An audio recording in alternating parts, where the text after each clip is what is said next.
우리 옆에 계신 분들한테 인사하십시다. 자, 좋은 일이 생깁니다. 인사드리겠습니다. 예. 예. 주일 아닌 날 모이니까 어색하고 좋습니다.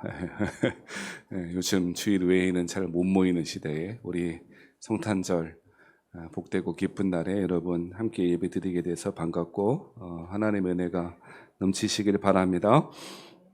오늘 이사야 60장 1절부터 3절까지 읽었습니다. 이 말씀을 가지고 성탄절에 우리가 좀 묵상해 봐야 할 것들 몇 가지 말씀드리도록 하겠습니다. 예수님께서 이 땅에 오신 것은 우리에게 기쁘고 소중하고 복된 큰 은혜인 줄 믿습니다. 그런데 많은 사람들은 그저 그것이 왜 그런 의미를 가지는지, 왜 큰 축복인지 그저 습관적으로 그리고 피상적으로 이해하고 넘어가는 경우가 많이 있는 것 같아요. 어제 제가 잠이 잘 안 들어서 12시, 1시 넘어까지 이렇게 앉아 있는데 앞집에서 엄청 떠들더라고요. 왜 이렇게 떠드는가 보니까 성탄절 이브를 하고 아마 뭐 이렇게 재밌게 떠들고 놀고 하셨나 봐요.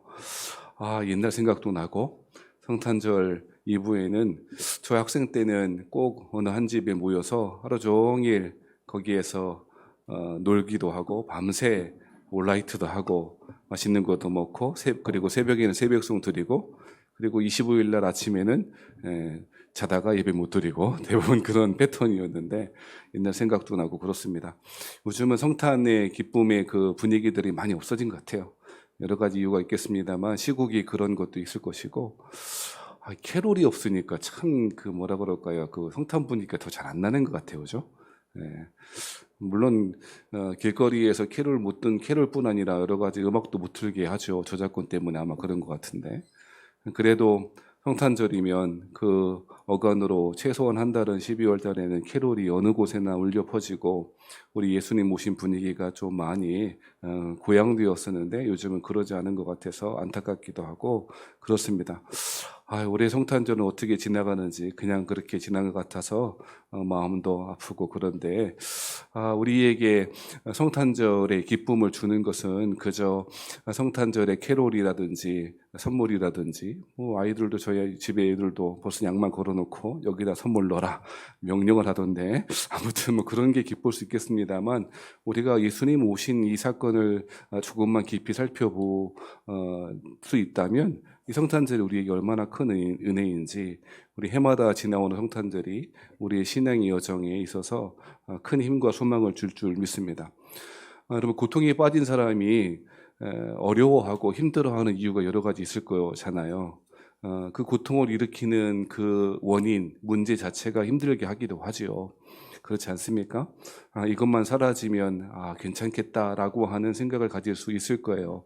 그런데 가만 살펴보니 저도 그렇고 여러분도 그러시겠습니다만 고통의 이유보다는 고통의 기간, 언제까지 이 일들이 어려운 일들이 계속될 것인가라고 하는 것이 더 절망스럽게 만들고 사람을 지치게 만드는 것 같아요.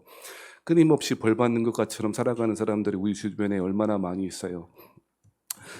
여러 가지 어려움을 당하고 신체적으로 육체적으로 어려움을 당하고 있는 사람들 가운데 과연 이 어려움이 끝날 수 있을 것인가, 언제까지 갈 것인가 라고 하는 것들이 사실 더 어려운 것 같아요. 요즘은 그래도 여러 가지 사회복지 제도가 우리나라에 많이 좋아지게 해서 굶어 죽거나 이런 분들은 많이 없지요. 그런데 가만 보면 왜 한국이 그야말로 자살률이 1위인 그런 나라가 되었을까 생각해 보면 절대적인 빈곤이나 그 문제 자체, 어려움 자체, 고통의 이유, 그 이유 자체에 있지 않고 오히려 이 기간이 언제까지 갈 거라고 하는 그런 소망이, 희망이 없는 것이죠. 사람을 병들게 하는 것은 절망이고요. 그 절망은 고통의 기간이 언제까지인지 알 수 없기 때문에 그런 것 같아요. 여러분 그렇지 않습니까? 아무리 어려워도 언제까지는 해결될 것이다. 해결될 수 있다라고 하는 소망만 가질 수 있다면 그것이 뭐가 어렵겠어요. 우리 남성분들은 군대 갔다 오지 않았습니까? 곧 군대 가실 분들도 있을 것이고 군대 때 그렇게 힘들고 요즘은 그렇게 제가 이렇게 말하면 꼰대라고 할 텐데 뭐 18개월 2년도 안 되고 뭐 그런데 아무튼 그래요. 군대 생활이 아무리 어렵다고 하더라도 아무리 국방부 시계가 잘 느리게 흘러가는 것 같아도 제대할 날이 정해져 있고 제대한다라고 하는 그런 소망이 있지 않습니까? 그러니 그 군대의 어려운 기간도 지나가는 건 아니겠어요.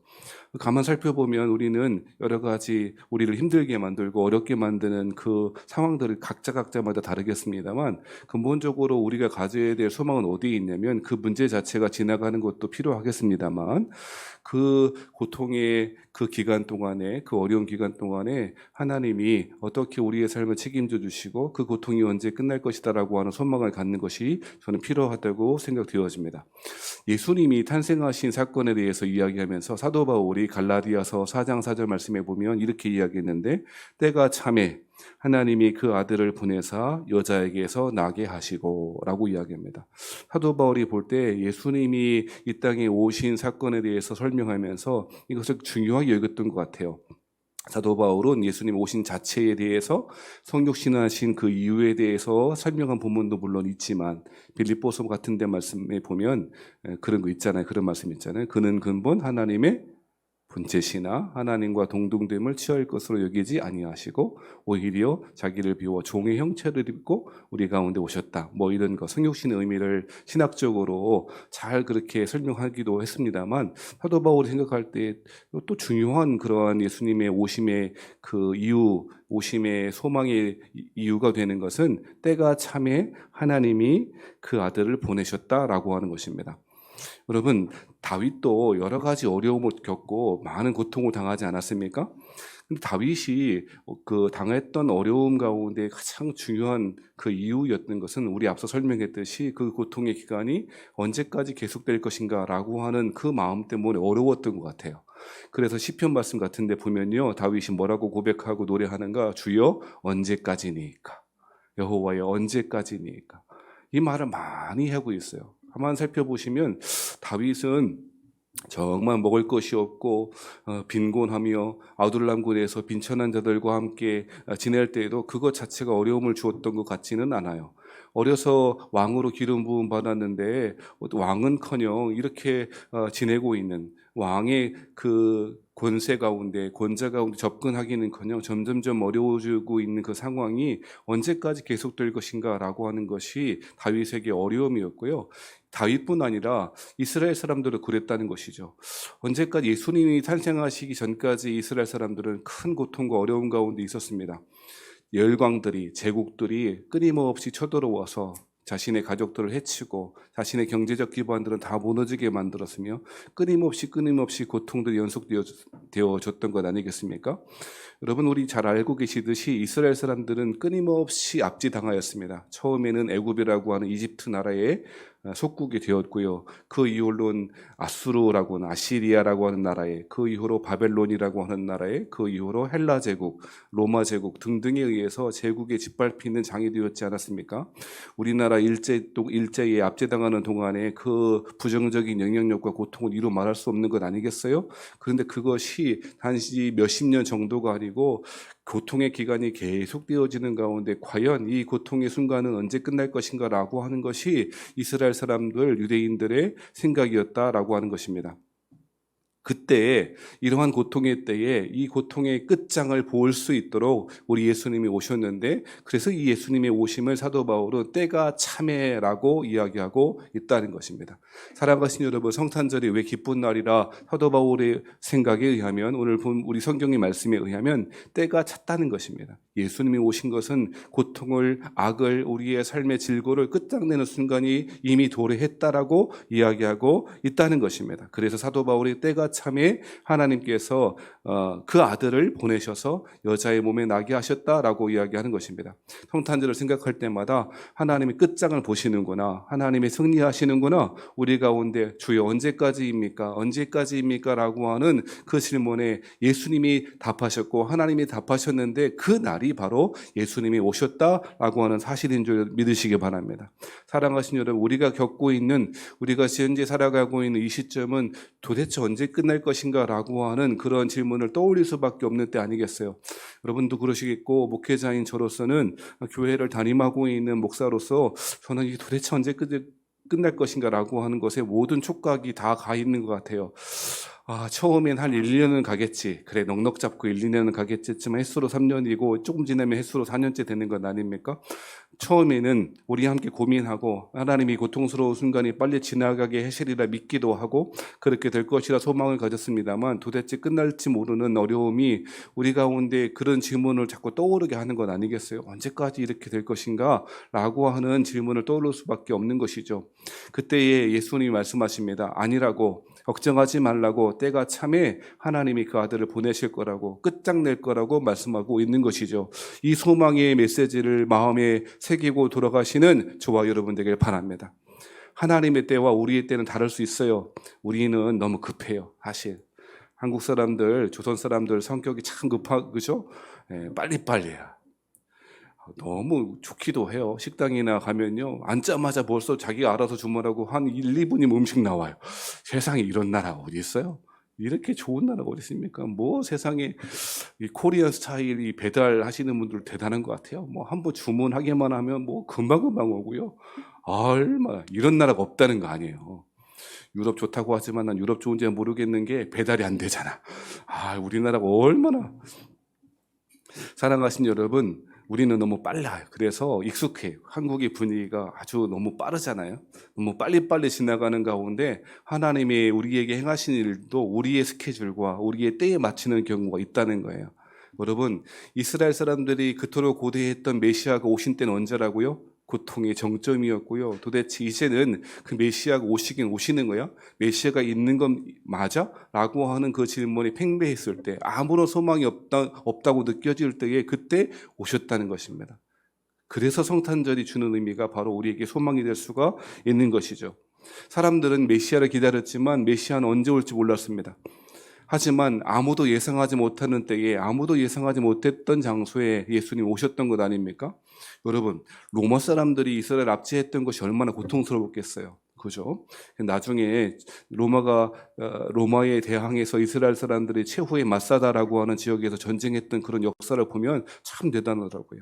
그 로마 사람들, 이방 사람들의 압제가 얼마나 고통스럽고 치욕스러웠던지 마사다라고 하는 지역에 높은 그런 산 같은 데 있는 곳이거든요. 그곳에 올라가서 최후까지 그렇게 항전하다가 다 이렇게 자결했거든요. 얼마나 고통스러웠겠어요. 그 이야기를 들어보면 참 이스라엘 사람들, 유대 사람 대단하다 싶어요.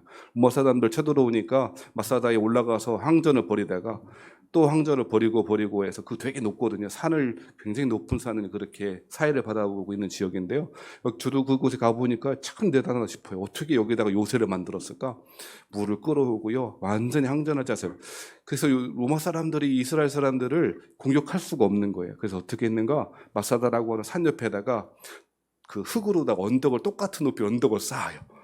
대단하죠. 우리나라 사람들 왜 당나라가 쳐들어왔을 때 그렇게 했다는 거 아닙니까? 그런 식으로. 결국 로마 사람도 대단하고 이스라엘 사람 대단합니다. 결국 로마 사람들의 그 침공을 이제는 버틸 수 없겠다 싶으니까요. 이스라엘 사람 어떻게 합니까? 주변의 사람들이 서로 이렇게 자결하는 게 힘드니까 막 사람들 서로 죽여요. 아주 비참하긴 합니다만 서로 죽이고 마지막에 있는 사람들은 자기 스스로 자결하고 뭐 이런. 그러니까 그들이 생각했던 절망감, 그들이 느꼈던 소망은 완전히 사그러질 때였다는 거예요. 그때 로마가 쳐들어왔을 때 그런 상황이었다는 것이죠. 그때 예수님이 오셨다는 거예요.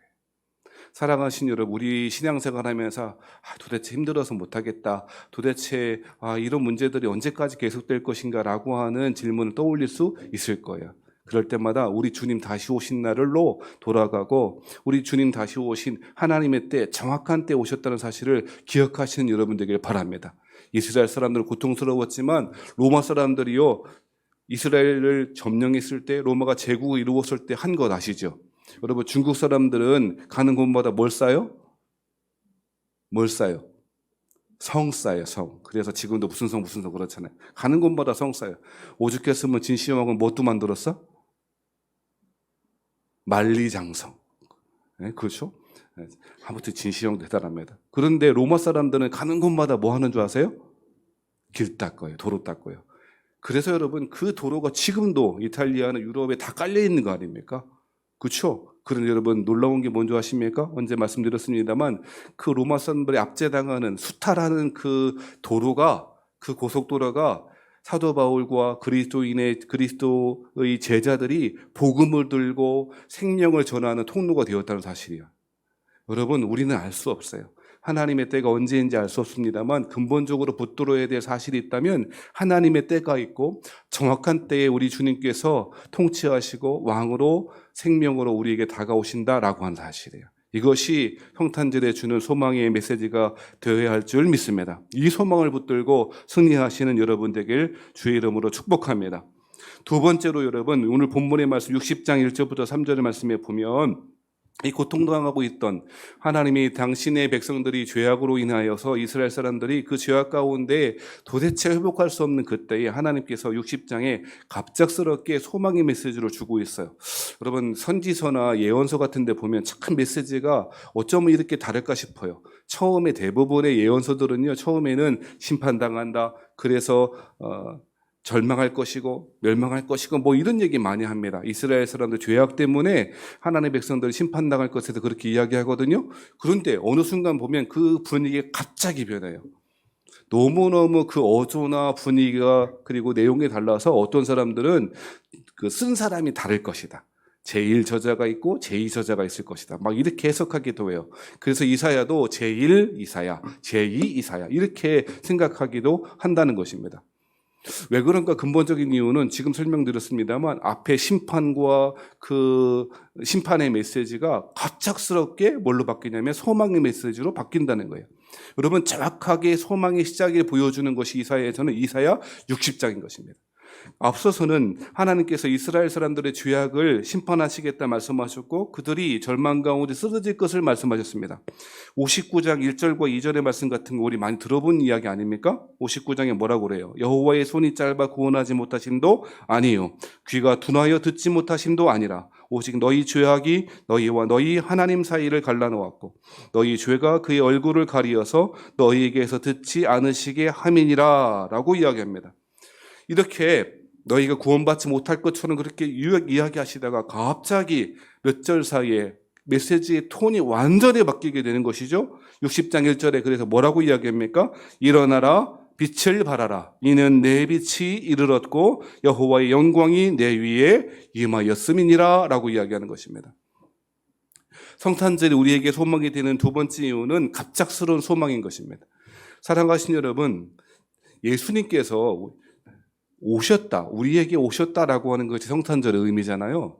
가만 살펴보면 사람들이 하나님을 찾는 것이 아니고 하나님이 우리를 찾아오셨다라고 하는 것이 너무너무 중요한 것 같아요. 여러분 보시면 다른 모든 종교는 누가 노력해야 돼요? 사람이 해야 돼요. 사람이 치성을 드려야 되고 정성을 드려야 되는 것 아닙니까? 소망을 비는 대상은 중요하지 않아요. 그렇잖아요. 우리 어머님들, 할머님들 보면 뒷마당에 가서 정황수 뜯어놓고 빌었잖아요. 비나이다, 비나이다. 누구한테 비는 건 중요하지 않아. 그게 삼신 할매든 누구 할매든 아무런 상관이 없고 비는 것 자체가 중요한 거죠. 누구의 종교라는 거예요? 인간의 노력의 종교라고 하는 것이죠.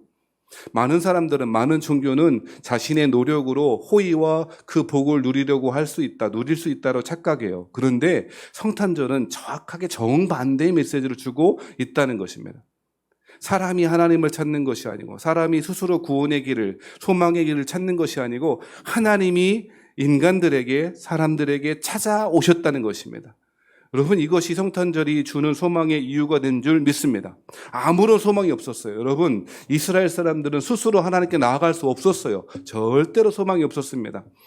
휴먼 카인드라고 하는 책을 최근에 읽었는데요. 그 책은 인간이 악하다라고 하는 것이 잘못되었다고 주장하고 오히려 인간은 선한 존재이다라고 그렇게 주장하는 책이었어요. 참 저는 동의할 수 없겠습니다만 여러 가지 이유나 여러 가지 실험이나 여러 가지 역사적인 사례를 통해서 증명하려고 하더라고요. 근데 저는 동의할 수 없는 게 하나님이 그렇게 말씀하시지도 않을 뿐더러 실제로 수많은 그러한 선한 공동체의 일들이나 선한 일들은 일부이고 대부분의 경우엔 인류의 역사는 파멸의 역사였고 죄악의 역사였던 것 아니겠습니까? 이게 참 역사가 참 아이러니합니다. 2차 세계대전, 1차, 2차 세계대전을 통하여서 수많은 고통의 현장 가운데 있었을 때는 사람들이 인간이 악하다고 그랬고요. 조금 요즘 살만하니까 사람이 선하대요. 참 그래요. 아무튼 1차 세계대전 때, 2차 세계대전 때 사람의 극악함이, 그 사람이 악함이 얼마나 처절하게 드러났습니까?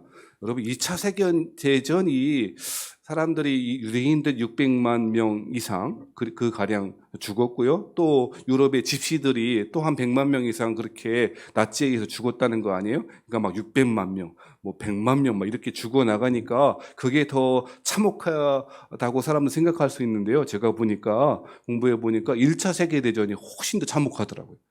1차 세계 대전의 전쟁의 양상은 참호전이었어요. 참호전이 뭔지 아시죠?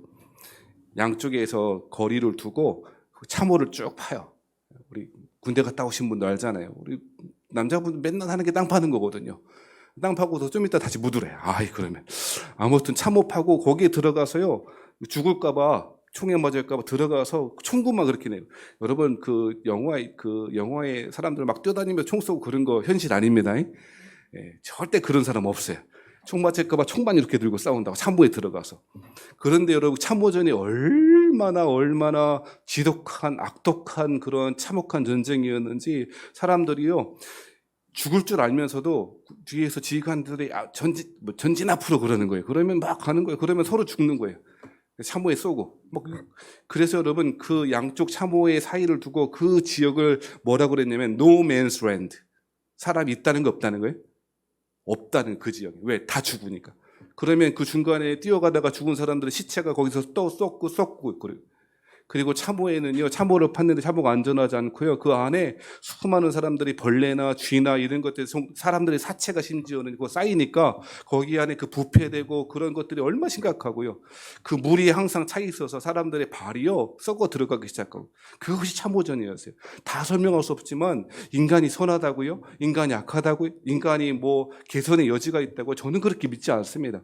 스스로 하나님을 찾고, 물론 다른 사람에 비해서 상대적으로 선한 사람이 있을 수는 있으나 스스로 하나님을 찾아갈 만한, 하나님이 만족하시는 기준을 채울 수 있는 사람 저는 없다고 믿어요. 그러면 아무런 소망이 없겠습니까? 아니라는 거죠. 소망은 우리 안에 찾을 수 없고요. 누구에게 찾을 수 있는가? 어디에서 찾을 수 있는가? 하나님께로부터 소망이 온다는 것입니다. 이것이 성탄절이 주는 메시지라는 것입니다. 여러분, 곰곰이 생각해 보면 나는 얼마나 악한가? 나에게 정말 소망이 있는가? 내가 예수 믿는 사람 맞나? 내가 이러고도 하나님을 믿는 신앙생활하는 사람이라고 할 수 있는가? 그럴 때 있잖아요. 없나 봐요. 저는 많이 있어요. 저는 맨날 그래요. 내가 무슨 목사이고 내가 어떻게 설교해서 그런 때 있다고요. 그런데 하나님이요, 이 절망의 순간에, 개인적인 절망의 순간에 하나님께 나아갈 수 없다는 그러한 처절한 절망의 순간에 주님이 찾아오시는 거예요. 앞서 말씀드렸듯이 때가 참에 예수님이 오셨던 것처럼 이스라엘 백성들에게 자신에게는 아무런 소망도 없고 스스로 하나님을 찾아갈 수 없을 만한 그때에 갑작스럽게 소망을 주시는데, 이사야 60장에 일어나라, 빛을 발하라. 이는 내 빛이 이르렀고 여호와의 영광이 내 위에 임하였음이니라. 여러분, 60장 1절에 여호와의 영광이 임하였다라고 하는 말이 60장 2절 말씀에 이렇게 살짝 변형되었는데, 오직 여호와께서 내 위에 임하실 것이며, 그러니까 여호와의 영광이 임하셨다라고 하는 말은 누가 임하셨다는 말이에요? 여호와께서 임하셨다는 거예요. 여호와의 영광이 어떤 실체가 없는 아우라, 뭐 이런 게 어떤 은혜, 어떤 추상적인 그런 게 임했다는 말이 아니고, 하나님의 영광이 임하였다는 말은 하나님이 임하셨다는 거예요. 이해되시면 아멘. 성탄이 왜 소망이 됩니까? 사랑하신 여러분, 왜 성탄절이 왜 우리에게 소망이 됩니까? 아무런 소망 없는 우리 가운데, 아무런 자격이 없는 우리 가운데 하나님이 찾아와 주신 사건이라는 거예요. 그것이 바로 성탄절이 주는 은혜인 것입니다. 그래서 60장 10절 말씀에 보면 이렇게 말하잖아요. 내가 노하여 너를 쳤으나 이제는 뭐라 그래요? 나의 뭐가? 은혜로. 뭐로요? 은혜로. 하나님의 영광이 임하시는 것, 예수님이 이 땅 가운데 오신 성육신의 사건은 은혜라는 거예요. 은혜는 무엇입니까? 자격 없는 자에게 주시는 하나님의 선물이라고 정의하지 않았습니까? 하나님의 선물인 것입니다. 예수님이 오신 것은 그 자체로 선물인 것이죠. 그 어떤 것도 비교할 수 없는 선물인 것입니다. 우리 3번 딸내미가요, 당당하게 요구하더라고요. 성탄절이니 선물을 사달라. 그리고 제 핸드폰을 가지고 가더니 지가 막 불러요. 초등학교 1학년밖에 안 됐는데 벌써 자기가 원하는 선물을 골라서 이거 사라. 그리고 그 양말에 집어 넣어놔라. 이렇게 이야기하더라고요. 아이 세상에. 근데요, 고르는 게 제가 웃었어요. 제가 볼 때 아주 조잡하고 당장 쓰레기로 갈 만한 거를 골랐더라고요. 여러분요, 왜 그래요? 어리면 어릴수록 성숙하지 못하면 못할수록 없어질 것, 쓰러질 것, 사라질 것의 가치를 두죠. 그래서 우리는 실망하는 거예요. 사랑하신 여러분, 성탄이 왜 기뻐요? 그 어떤 것으로 바꿀 수 없는 예수님이 우리를 찾아오셨기 때문에 소망이고 그것이 은혜이고 선물인 줄 믿습니다. 하루 노는 것이 뭐가 중요해요? 성탄을 준다니까 아이고 오늘 회사 안 간다, 일 하루 안 한다. 여러분 하루 안 하면 그 다음날 가기가 더 어렵지 않아요? 그것이 소망이 아니라 하나님이 은혜로 아무런 자격 없고 아무런 소망 없는 우리에게 찾아와 주셨기 때문에 그것이 우리에게 소망이 되는 줄 믿습니다. 저는요, 이 성탄절을 기점으로 해서 다시금 이 소망이 여러분에게 저에게 회복되길 바랍니다. 어제까지만 해도, 한 주 전까지만 해도 도대체 하나님이 우리 교회를 어떻게 하실라나, 그만둘까 뭐 이런 마음도 들고 왔다 갔다 해요. 아침이 다르고 저녁이 달라요. 그런데 성탄절 설교 준비하면 그렇지, 우리가 어찌할 수 없는 상황이잖아요. 노력해도 안 되고 어떻게 해서도 안 되는 상황이, 그때야말로 하나님이 저에게, 여러분에게, 우리 교회에 은혜 주실 때라고 저는 믿습니다. 그러므로 이 성탄절을 기점으로 해서 다시금 하나님이 주시는 이 소망 가운데 충만하게 살아가시는 저와 여러분 되기를 바랍니다. 세 번째로 성탄이 소망인 이유는, 성탄은 우리에게 빛으로 찾아오신 예수님이 계시기에 소망이 되는 것입니다. 일어나라 빛을 발하라 라고 이야기하는 것입니다. 여러분, 예수님은 이 땅 가운데 요한복음에 의하면 빛으로 오셨다라고 말씀하시죠.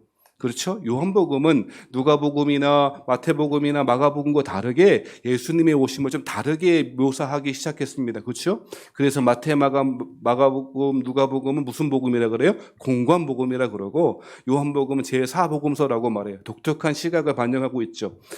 요한이 볼 때 예수님이 오신 사건은 빛으로 오신 사건이라고 그렇게 해석하고 있는 것입니다. 그런데 여러분, 하필이면 왜 빛이라고 그렇게 이야기하고 이사야 60장 말씀에도 빛을 발하라 라고 이야기하고 있을까요? 그것은 예수님을 통해서만이 우리는 우리 자신을, 이웃을, 세상을 볼 수 있기 때문에 예수님을 빛이라고 이해하고 그렇게 설명했다고 저는 믿습니다. 여러분, C.S. 루이스라고 한 사람이 있잖아요. 그 사람이 뭐라고 말했는가? 이렇게 말했답니다.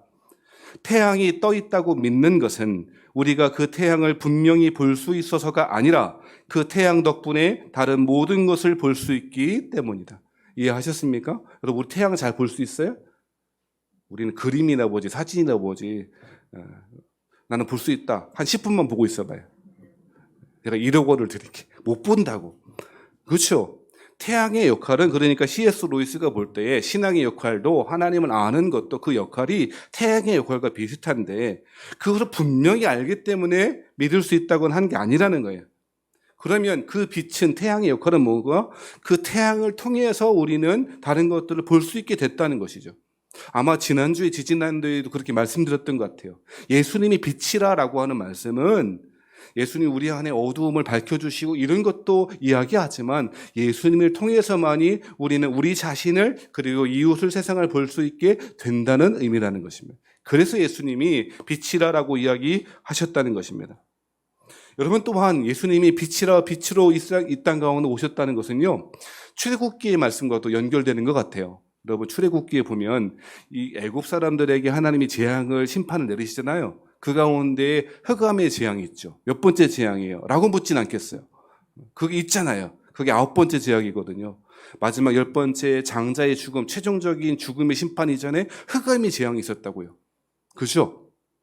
자, 그런데 이 애굽 온 땅에 흑암이 3일 동안 임하였을 때에 출애굽기 10장 23절에는 이렇게 말하는데, 그동안 사람들이 서로 볼 수 없으며 자기 처소에서 일어나는 자가 없으되 온 이스라엘 자손들이 거주하는 곳에는 빛이 있었더라. 여러분, 이 출애굽기의 이 9번째 재앙의 사건은 이후로 이 이사야 60장의 예언된 사건과 일맥상통하고요, 예수님이 빛으로 오셨다는 이 성육신 사건과 그대로 연결되어 있다고 저는 믿어요. 여러분, 예수님이 우리에게 오셨다는 의미는, 그것이 소망이 되는 이유는 예수님을 통해서 우리는 우리 자신을 이해하게 되고 세상을 이해하게 되고 그리고 하나님 나라를 볼 수가 있게 되는 것입니다. 여러분, 사람이요 제일 많이 하는 착각 중에 하나가 뭔지 아세요? 나는 나를 잘 알아. 나는 내가 잘 알지 라고 하는 착각이야말로 정말 오직의 착각인 것 같아요. 정말로 사람은요 자기 자신을 모르는 것 같아요. 그 고릴라 실험 아무튼 그런 거 예전에 한번 말씀드린 거 적이 있었던 것 같은데요. 뭐 비디오를 틀어놓고 중간중간에 고릴라 복장을 한 사람이 이렇게 지나가는. 그런데 신기하게 사람들이 멀쩡히 텔레비전 쳐다보고 있으면 고릴라가 지나가는 거 이해하고 봤을 것 같잖아요. 상당한 사람들이 고릴라가 지나갔다는 사실, 고릴라가 있었다는 사실조차 모른다고요. 사람이 보는 게 정확할까요? 사람이 우리가 생각하는 게 정확할까요? 나는 내가 잘한다고요? 아니요. 오히려 내가 나 자신을 아는 것보다 다른 사람들이 나를 보는 게 더 정확한 거 아니에요? 저는 그런 것 같아요.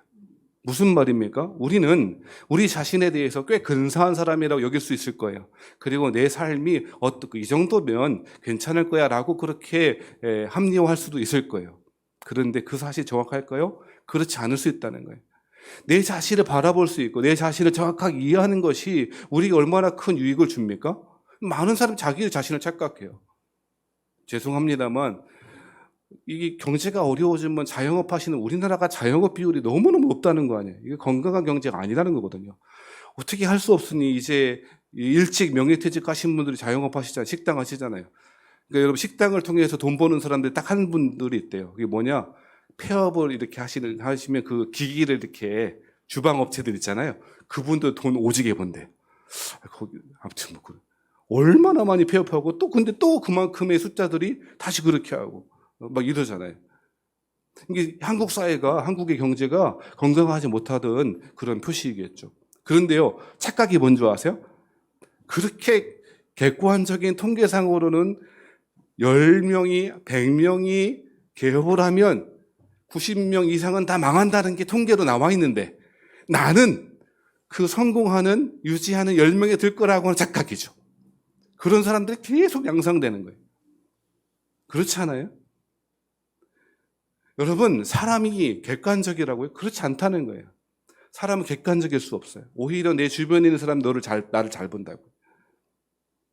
나를 잘 알지 못하니 나와 관계된 이웃을 제대로 이해할 수 없고 알 수 없으니 갈등과 분쟁과 폭력과 어두움들이 관계 가운데 임하는 거 아니겠어요? 사랑하신 여러분, 이때 필요한 것이 무엇입니까? 모든 것들을 보게 하는 태양처럼 빛으로 오신 예수님이 우리에게 찾아와 주시는 것이 그래서 필요하다는 것입니다.